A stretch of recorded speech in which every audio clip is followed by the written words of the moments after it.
Buenas tardes. Fausto Amador Arrieta y Mimi Prado les saludan en un programa más de alto voltaje. Les recordamos que este programa se repite a las 11 de la noche, pasa los días miércoles a la 1 de la tarde y se repite a las 11 de la noche en 89.1 cadena radial costarricense, y también lo pueden seguir en diferido por el canal de YouTube, que es fácil entrar con el nombre de Mimi Prado que aparece de primero. Hicimos un programa sobre África la semana pasada y nos dimos cuenta que África es África, es el continente enorme, con enormes desigualdades y diferencias, y que requería mayor explicación. Un África más para comprenderla, cómo se va a dirigir hacia el siglo XXI, cómo va ese siglo que alguna gente ha llamado el siglo de África, y que otra dice, bueno, sí es el siglo en que África está dando saltos importantes hacia el desarrollo. También hablamos en el programa anterior de la posible desaparición del neocolonialismo en el cinturón de África, y cómo África también estaba rompiendo relaciones con todas las políticas neocoloniales.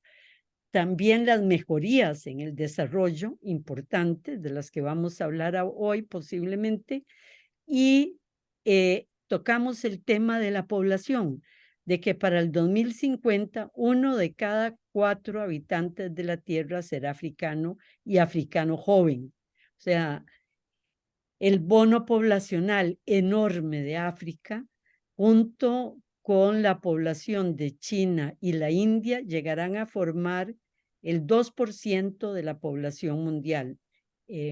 Eso bien aprovechado puede de verdad hacer que el siglo XXI sea el siglo de África. Buenas tardes, Fausto. De nuevo con Buenas tardes. emocionante. Buenas tardes, Meme. Buenas tardes. Buenas tardes, Mimi.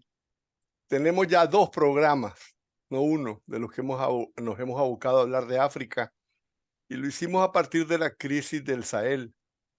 Recordamos que esta es una franja que se encuentra en la primera línea de países debajo del desierto del Sahara. Por eso mismo se habla de África subsahariana. También tenemos que entender que hablamos de lo que se conoce como la África negra, es decir, la habitada mayoritariamente por poblaciones cuyo color de la piel también ha dado origen a formas particulares de explotación humana y social. Vos lo decías bien, y necesitamos situar la población de África en el mundo porque la demografía es muy importante. África, con 1.500 millones de habitantes, tiene el doble de población que Europa, que tiene solo 700 millones. Dentro de 25 años, Europa tendrá 50 millones de personas menos y África tendrá el doble de ahora. Y será 3 veces la población de Europa en 2050. Tendrá 5 veces la población de Europa en ese momento. Y a finales de siglo tendrá 7 veces la población de Europa. La importancia de estos datos demográficos es enorme. Y otro dato impactante que también habíamos apuntado antes, la relación de edad de ambas poblaciones. En estos momentos en África la media actual es de 18 años y en 2050 será de 25 años. En cambio, la media europea es de 41 años y en 2050 será de 50 años. Cuando en Europa la mitad de su población tendrá apenas 10 años de vida laboral, su aparato productivo estará a punto de parálisis y la clase obrera europea tendrá por necesidad que ser negra. La demografía y la biología advierten la sentencia indeclinable de la historia de la decadencia europea y el apogeo asertivo de los africanos, que desde ahora se perfilan como la vanguardia del subglobal y están respirando en el cuello de Europa. Pero África necesita crecer, necesita desarrollarse, necesita construir el milagro africano como se construyó el milagro chino. Porque si África no se desarrolla y no logra ofrecer futuro a su población, la presión migratoria hacia Europa será simplemente el factor decisivo de la política europea y probablemente de la política mundial. Ya podemos pensar cómo estas cifras demográficas hacen surgir todo tipo de reacciones xenófobas y de extrema derecha desde ahora. En ese contexto, sin un cambio fundamental en las relaciones políticas, sin un crecimiento económico de nuevo tipo, la democracia tiene sus días contados, por lo menos como la conocemos. Exacto. Bueno, vamos a hablar de esa África de donde se origina la esclavitud que llegó a América en forma masiva. En apenas 150 años, entre 1700 y 1850, alrededor de 13 millones de africanos y africanas fueron perseguidos y cazados como animales, sacados a la fuerza de sus tierras de origen y vendidos en los puertos del norte de África y llevados a América para ser allí o aquí vendidos de nuevo. En esa esclavitud se fundó el desarrollo económico de los estados del sur, de los Estados Unidos, y fue también fundamental esa esclavitud en la explotación de las grandes plantaciones caribeñas, donde se fundó también el desarrollo de varias potencias europeas, incluyendo la Revolución Industrial. Y Marx, en 1867, en el capítulo 17 del primer tomo del Capital, de la acumulación primitiva, escribió la siguiente frase poéticamente dolorosísima. Decía: el risueño amanecer de la era de la producción capitalista se produjo gracias a la conversión de África en una madriguera para la caza comercial de pieles negras. El comercio de esclavos fue esencial para la acumulación primitiva de capital europeo, que después, dijo Marx, fue invertido en la industrialización. Tremendo. Tremenda frase y tremenda definición de parte de Marx. Se nos ha congelado Fausto. Ojalá sea un problema de muy corto tiempo. Estamos dos. Ya, creo que estamos de nuevo. Así es. Ok. Bueno, eso precedió y creó las condiciones financieras para la industrialización británica. Nos referíamos al esclavismo.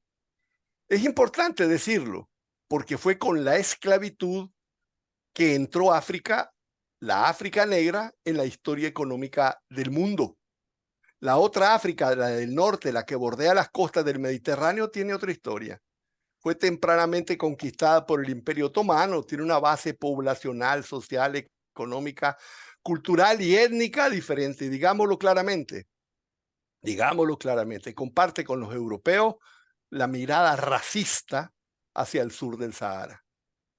La África de la que hablaremos en este programa es la que comienza ahí, al sur del Sahara, detrás de la línea de palmeras que han sido sembradas como intento desesperado de detener la desertificación constante de las tierras que bordean el Sahara.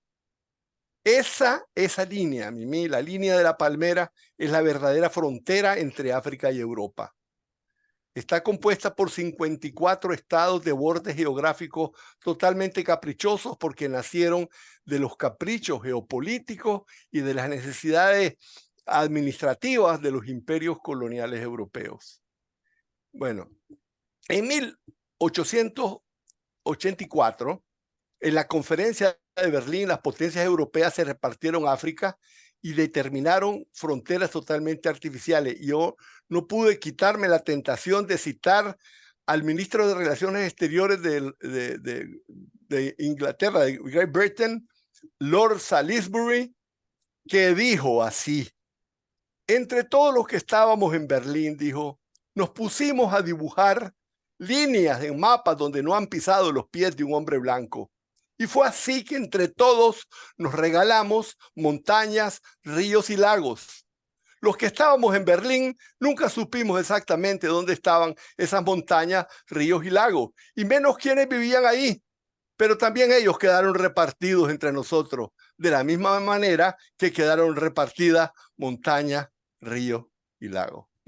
Idiomas diferentes, tribus diferentes, orígenes diferentes, producción económica diferente. Fueron repartidos igual que ríos y lagos. Y montañas. A la hora de hablar de África, esa es la primera realidad que tenemos que entender. Un estudio antropológico señala que en África existen al menos 834 diferentes etnias con lenguajes y tradiciones propias. 834.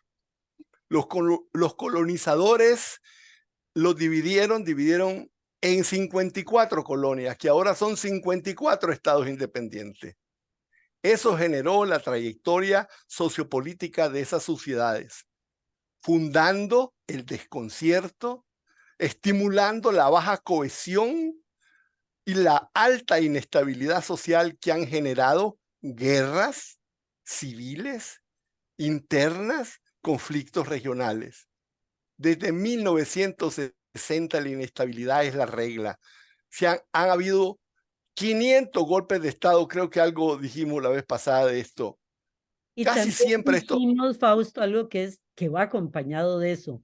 Cómo en esta época se desarrolla entonces el neocolonialismo, que lo que hace ya no es sacar solo esclavos para la producción, sino minerales, petróleo, todos los recursos naturales de Europa para el desarrollo de Occidente. En realidad, la extracción de materia prima viene también desde la época colonial. Pero Pues, budista, bueno. cerca del 45% de la población africana pertenece a grupos que están divididos por una frontera nacional.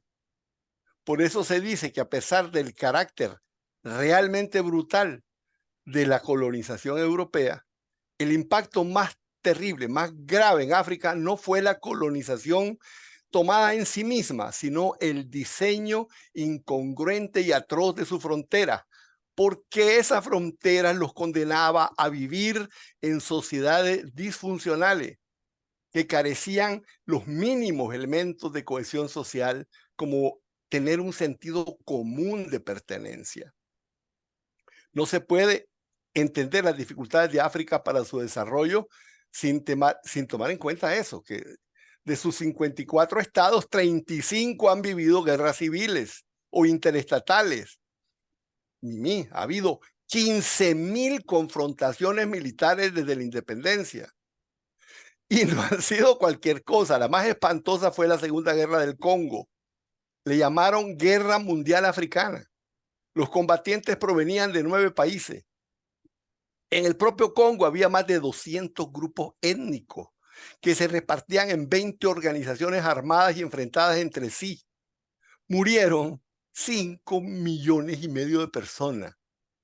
A eso hay que añadir 1 millón de personas más que murieron en el genocidio de Ruanda, tremendamente asociado precisamente a la guerra congolesa, porque cuando el gobierno Hutu de Ruanda intentó el exterminio de la población Tutsi, el resto de la población Tutsi estaba en el Congo y fue precisamente los Tutsi del Congo que llegaron a superar la situación que había producido el asesinato del 70% de los Tutsi. El Congo belga que ya había sufrido a su vez con el dominio belga las más atroces de todas las historias posibles de lo que es el colonialismo y la eliminación de gran parte de su población, ¿verdad? Entonces, además de esas fronteras inventadas y ese encuentro de naciones forzado, también la historia de crueldad que estaban arrastrando en ese momento. Y estamos hablando de hace nada, hace 80 años, no ¿verdad? menos, sí. Bueno, o menos. Mucho menos. La guerra civil en Sudán, que sigue, ya lleva 400,000 muertos.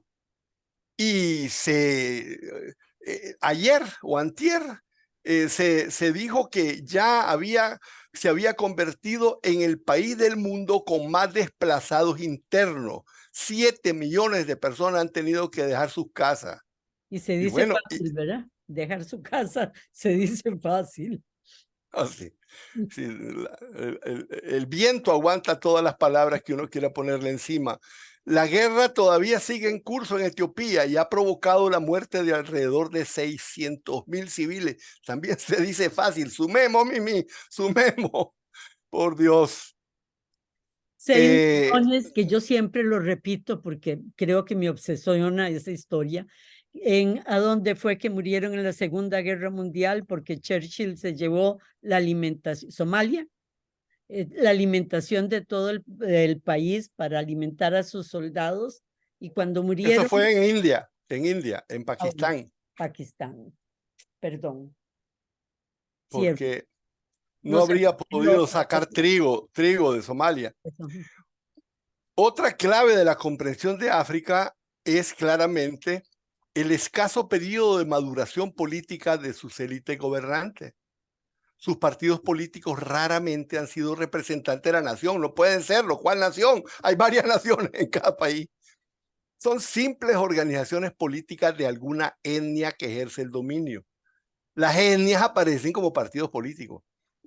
Las formas democráticas electorales han servido a las potencias coloniales para justificar el dominio de las etnias que les convienen, a las que apoyan o con las que provocan golpes de Estado. De hecho, en todas las guerras, raramente ha habido enfrentamientos entre estados diferentes. La mayor parte del tiempo han sido enfrentamientos étnicos dentro de fronteras nacionales. Y si nos queremos situar en el África actual, tenemos que regresar a la historia de su periodo independiente. Nacidos a la independencia después de la Segunda Guerra Mundial, lo hablamos en la vez pasada y vamos a pasar muy rápido en esta. Nacieron en pleno periodo de la Guerra Fría los países independientes, y su evolución política estuvo determinada por la competencia geopolítica entre Estados Unidos y la Unión Soviética, fundamentalmente. Hablamos ampliamente de eso. Mm. Aquí yo quiero subrayar una cosa nueva. Ya entonces se podía distinguir la diferencia que existía entre las intervenciones políticas de Rusia y las intervenciones políticas de China. Mientras Rusia se concentraba en el apoyo militar, China emprendió ya entonces obras gigantescas de promoción del desarrollo económico y social. Ya entonces, el ejemplo que voy a poner, hablamos muy rápidamente en algún programa anterior, es el ferrocarril Tanzania-Zambia. Tanzania en la costa este y Zambia en el centro del sur, pegado a Sudáfrica. Es un ejemplo del tipo de intervención de China en África. No ahora, en tiempos de Mao. En 1968 concedió un crédito equivalente a 3.200 millones de dólares. La China de Mao, la pobrísima China de Mao, sin intereses, para la construcción de una conexión estratégica entre Dar es Salaam en Tanzania y Kapiri-Mposhi en Zambia. 1.860 kilómetros de vía férrea que realizaron en 6 años y que todavía está ahí, firme, demostrando la calidad de ingeniería de esas obras.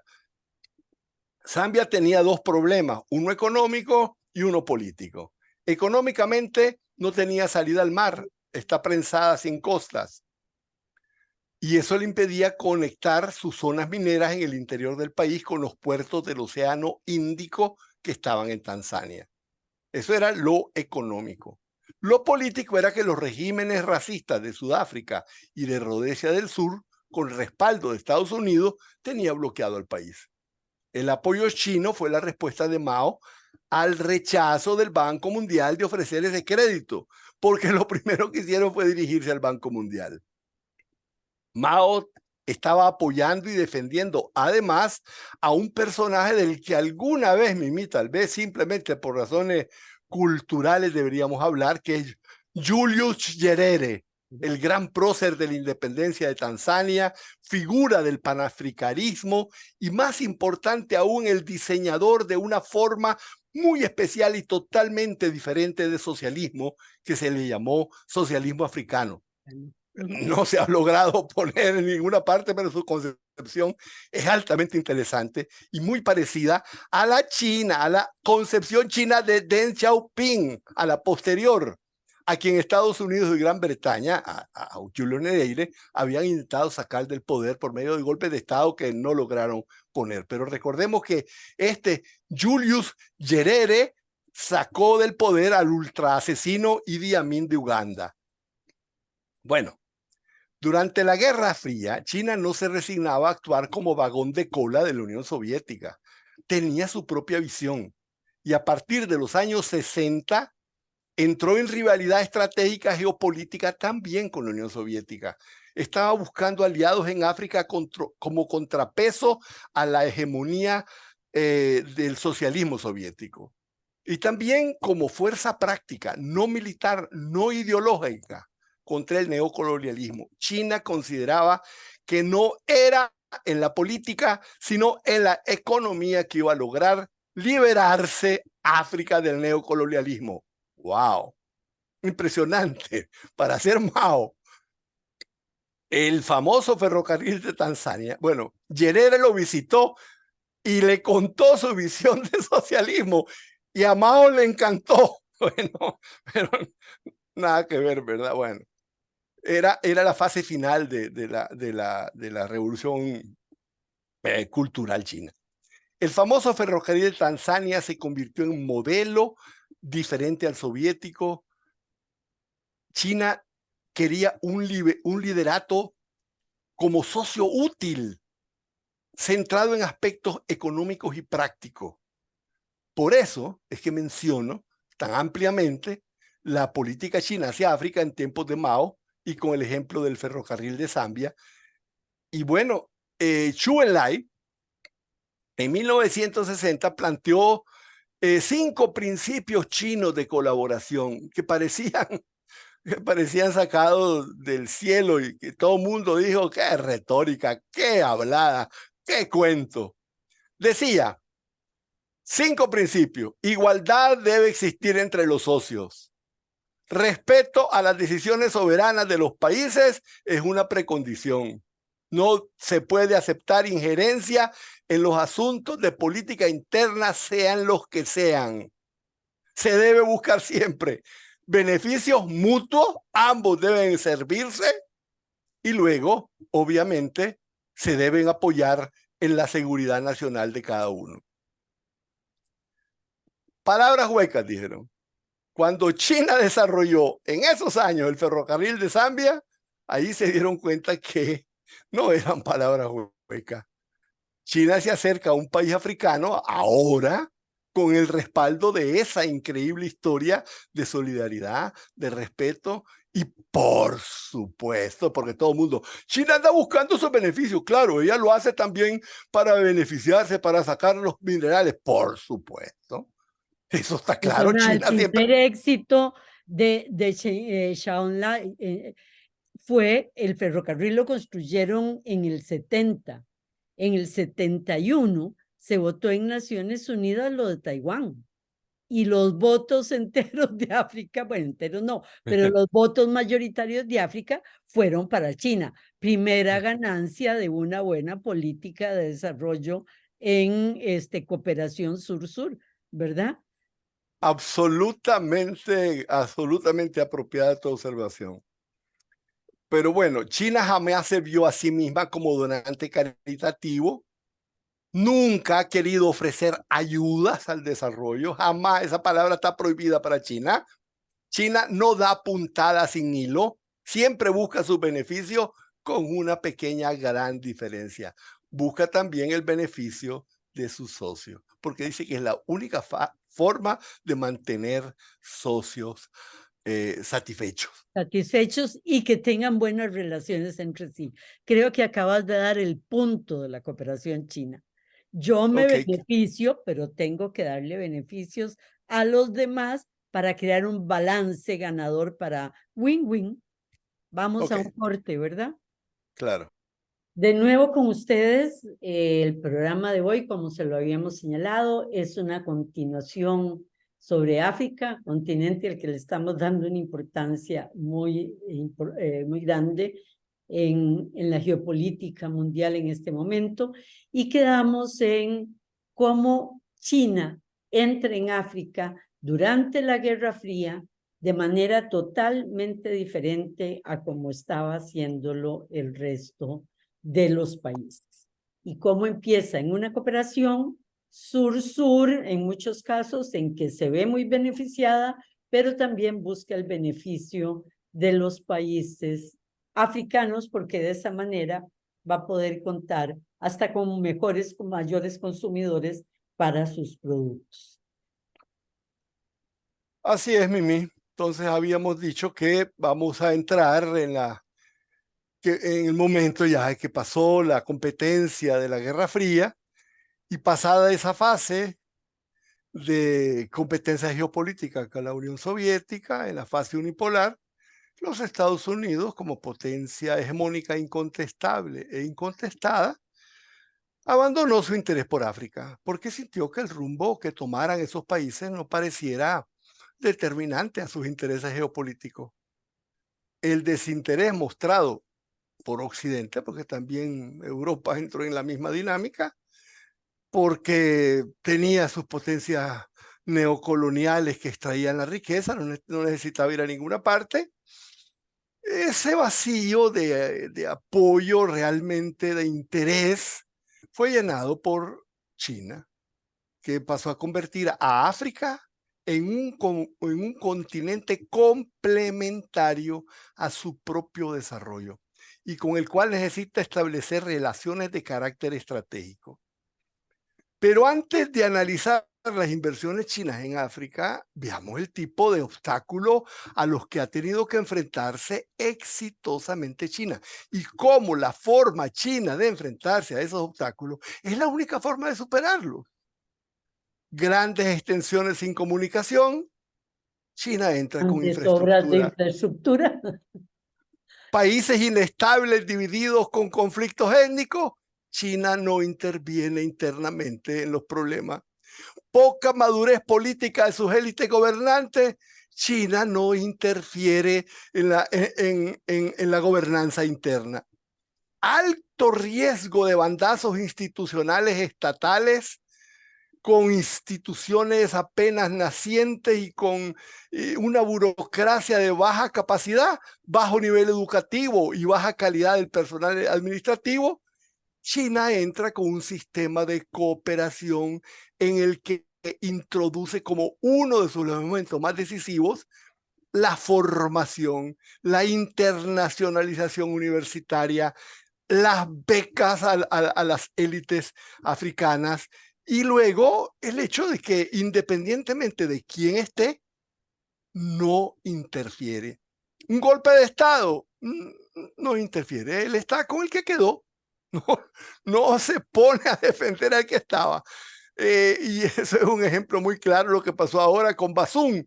Basún estaba haciendo las más importantes relaciones de infraestructura con China. ¿Le dieron un golpe de Estado? China sigue ahí con las obras de infraestructura que había acordado con Basún, sin condenar, sin atacar, sin intervenir. O sea, la forma china termina siendo una Es, forma clave para es muy claro eso cuando en 2008 se da la crisis económica, ¿verdad? En 1980, perdón, se da la crisis económica de los 80. El Banco Mundial, el Fondo Monetario, las políticas liberales dicen reducir el Estado, reforma estructural, eliminar, contraigan la economía, etcétera. China en ese momento crea las alianzas estratégicas de las que está hablando Fausto. Hay una presencia sólida en África y les dice, incluso empieza a entrar en sus sectores, tecnología, servicios, etcétera, ¿verdad? Crea un polo de relación económica totalmente diferente y opuesto al que Occidente estaba defendiendo.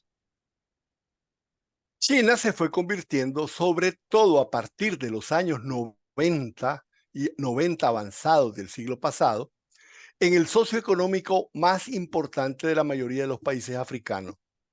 Y eso ocurrió con un impacto muy diferente a los acostumbrados en las relaciones centro-periferia. Y voy a explicarlo.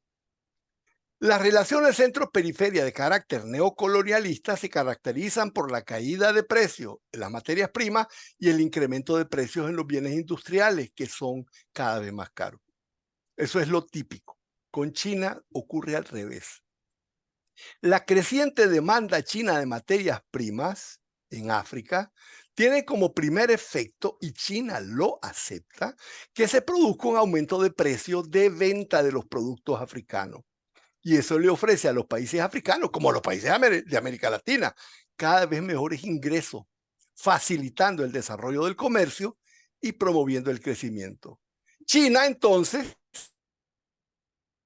hace en África lo que hizo también en América Latina. O sea, en América Latina el desarrollo importante que tuvieron en esa época los commodities en Argentina, Chile, Uruguay, fue eso, precios altos a los productos producidos en el país. Y por otro lado, Ok, ahora sí. venta de productos chinos, algunos muy baratos, a la naciente clase media que puede empezar a tener refrigeradores, licuadoras, etcétera, en los países africanos. Esa es la complementariedad. La enorme competitividad china permite que los bienes de consumo que vende tengan precios bajos. China, a diferencia de la relación centro-periferia neocolonial, compra caro y vende barato. Exactamente la relación inversa típica Pareciera de la... absurdo, ¿verdad? No, no, y es interesante porque hay algunos analistas que dicen, pero ¿por qué hace eso? Y mira, los analistas chinos dicen es muy fácil, porque China ve largo plazo, beneficiando ahora a África, nos beneficiamos nosotros después, y voy a explicarlo dentro de un momento. Todos los organismos internacionales acreditan que buena parte de la aceleración del crecimiento económico de los países de África se debe al dinamismo de esa presencia china. Y bueno, para África, por Dios, para África es una experiencia totalmente nueva en su dolorosa historia. Se acusa a China, ¿verdad?, de abusos en África en estas 2 décadas. Sin embargo, veamos resultados.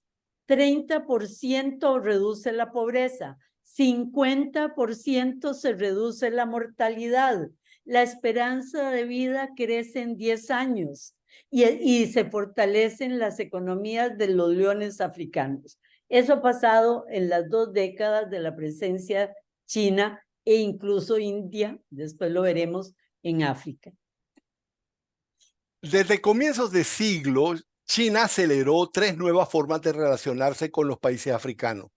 Una fue inversiones en infraestructura, ya hablamos de transporte hacia los puertos que disminuían para China, para beneficio de China también, disminuían los costos de las materias primas que China compraba. Inversiones de empresas chinas en África que desarrollaban capacidades productivas locales. Y también inversión en el desarrollo de pequeñas empresas locales con inversiones de pequeñas empresas chinas que desarrollaban competencias industriales propias en los países. Con esas 3 orientaciones, las inversiones de China en África se han expandido enormemente. Pero a partir de 2013, las inversiones chinas pasaron a otra fase diferente.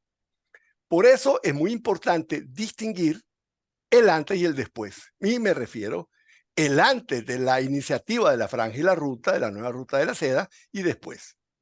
Las relaciones comerciales y otros acuerdos de inversión pública o privada que existían antes correspondían a las relaciones tradicionales entre los países. La iniciativa de la Franja y la Ruta es otra cosa, porque tiene un atractivo estratégico de desarrollo económico industrial de los países participantes, porque a China le interesa más incluso que la extracción de materia prima el desarrollo económico industrial de África. Eso es extraordinario. ¿Por qué? Porque China tiene pensado que África debe estar económica e industrialmente madura para mediados de siglo, de manera que le pueda permitir a Pekín transferir por lo menos un tercio de sus capacidades productivas a las tierras africanas, que deberían tener dentro de 30 años las condiciones estratégicas para el desarrollo ulterior de las empresas chinas con mano de obra africana y situadas en África, compensando el declive de la población china y aprovechando el crecimiento demográfico africano. Es una Es cosa brillante, simplemente absolutamente.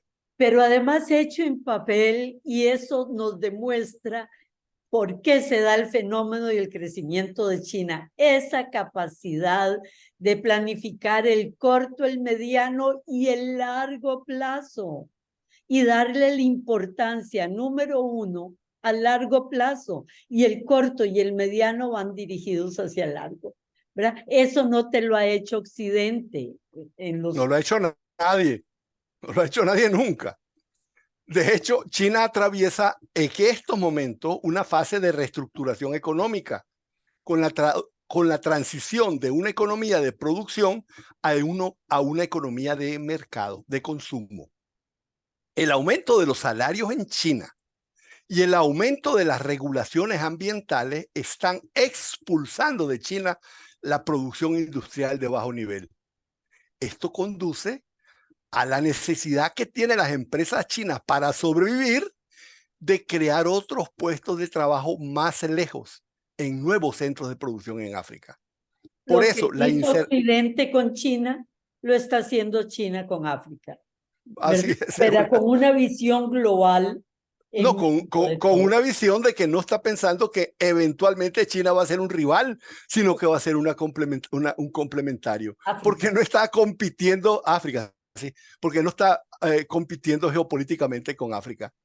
Por eso, la inserción de un país o varios países en la ruta de la seda tiene un carácter estratégico. Se contempla como una concertación no local, sino regional, con ejes de desarrollo económico, tecnológico, industrial de los países vinculados que van más allá de sus fronteras y de sus relaciones comerciales. Dijiste algo vital. No ven a África como una suma de países, sino como una unidad. Y lo están haciendo con las conferencias África-China, donde reúnen a todos los países africanos cada 3 años y ahí planifican qué van a hacer en esos 3 años con la ayuda de China o con el aporte de China. Exactamente, eso se trata, estás hablando de los foros China-África, En y esos África. foros Chino-África no sirven solamente para planificar, sirven para corroborar, sirven para vigilar, sirven para rendir cuentas mutuamente. Recientemente, te contaba en otra ocasión, que un presidente de África llegó a China en una de estas reuniones a protestar porque una empresa china había hecho trampa y había ocultado la cantidad de material minero trayendo. Mira, China lo revisó y este mes, creo que cuando te dije, porque había salido la noticia, le estaba pagando $2.000 millones en, en, ¿A quién? en Creo. a un país africano. No me acuerdo cuál fue. En África, la nueva ruta de la seda complementa y perfecciona un sistema de relaciones que potencian el comercio, pero es mucho más amplio. Yo quiero hablar de los famosos 5 puntos que le planteó en la primera reunión eh, a África. Xi Jinping dijo, vamos a sincronizar los planes de desarrollo de todos para elaborar políticas nacionales que se acoplen entre sí. Vamos a mejorar y conectar las infraestructuras materiales e inmateriales, puertos, carreteras, cables de fibra óptica, satélites y sistemas informáticos aduaneros para que sepamos todos lo que estamos haciendo. Vamos a eliminar barreras al comercio y apoyó totalmente el desarrollo y además lo potenció, el desarrollo de lo que vamos a hablar luego, que es el De- Tratado de Libre Comercio Africano. y también estableció zonas de libre comercio, etcétera, fomenta la inversión, etcétera. Y dijo, vamos a integrar la cooperación financiera. La cooperación financiera no puede ser una cosa aquí en un país, aquí en otro país. Hagámosla de una forma conjunta, pero hagámosla de forma que se internacionalice, formas de pago que no sea en divisas. Es decir, formas de Otro pago. elemento totalmente desconocido en Occidente desde el Renacimiento, creo, ¿verdad? Que se eliminó el trueque. Es impresionante, es No, volver a no, y algo que dice, además los africanos entienden, no, ¿verdad? pero le dice, vamos a integrar, vamos a financiar y vamos a pagar, digo, intercambiándonos con los productos. Ajá. Nosotros ponemos la inversión y ustedes la pagan con productos. Y la inversión y los productos los calculamos, dice, en renminbi, en moneda china. Y así fortalece el papel del Banco Asiático de Inversión en infraestructura, etcétera. Y luego dijo, esto no lo podemos realizar con una bomba de tiempo debajo de los pies, dijo Xi Jinping. Necesitamos que el pueblo nos apoye. Necesitamos superar la pobreza. Necesitamos disminuir la desigualdad. Necesitamos superar la seguridad, la cohesión social, etcétera. Necesitamos que la gente sienta que esto lo hacemos por ellos. Y que los beneficia de verdad. Y bueno, la infraestructura es una parte importante de esta visión plurinacional, concertada y estratégica de China en África. Solo en puertos han construido 35 puertos para los países africanos y 11 más que China además maneja para sus lugares más importantes estratégicos. Ganancia también para China, ¿verdad? Por supuesto, por ejemplo, en el caso de ferrocarriles, la red que se extiende desde Etiopía, pasa por Uganda, sigue por Ruanda y llega a Tanzania, se conecta en Tanzania con los puertos de Tanzania que los desarrolla China y van para China.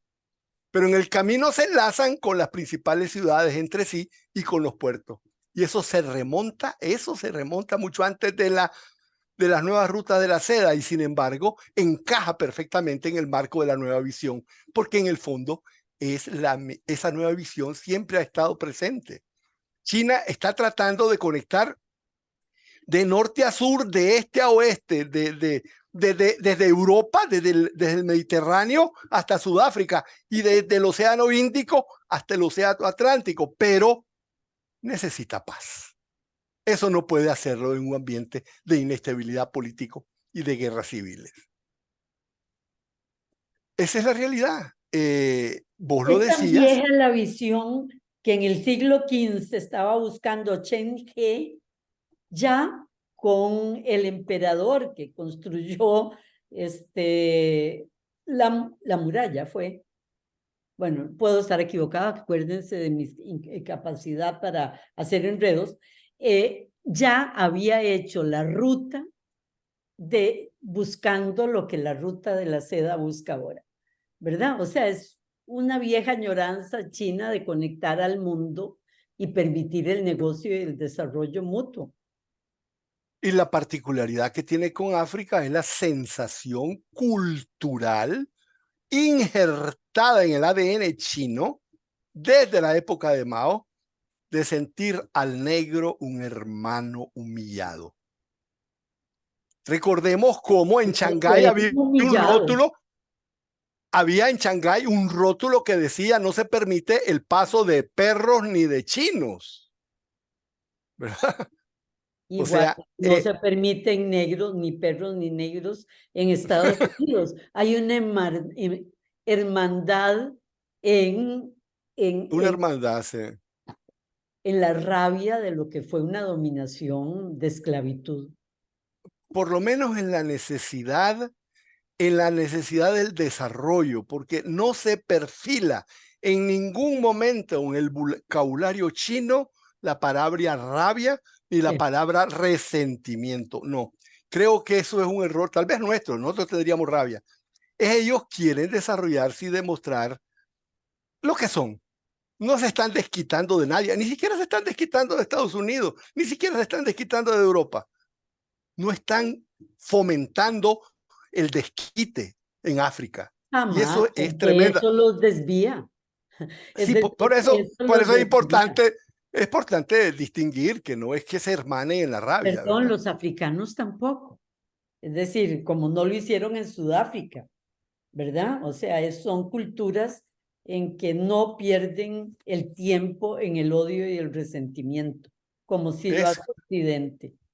es correcto. Por eso había que aclarar que no es esa el tipo de hermandad que tiene. Mm. Sin embargo, China está planeando toda una serie de proyectos que tienen que ver con, de forma equilibrada, con otro tipo de sectores, generación de energía hidroeléctrica, en el sector de las TIC, infraestructura de comunicaciones, el 5G. Ya están conectando con fibra óptica África con Brasil. Sí, pero también después cuando hablemos de la India, porque no sé cómo vamos de tiempo, Fausto, No, este, ya ya, estamos por la ahí. India conectó. Bueno, ya estamos, nos quedamos de nuevo cortos con África, porque teníamos que hablar de India y países árabes en estos. Bueno, no sé, Ah, no vamos a seguir en el próximo con África, pero tenemos deuda todavía. Muchas gracias por habernos acompañado y muy buenas tardes. buenas tardes, Mimi.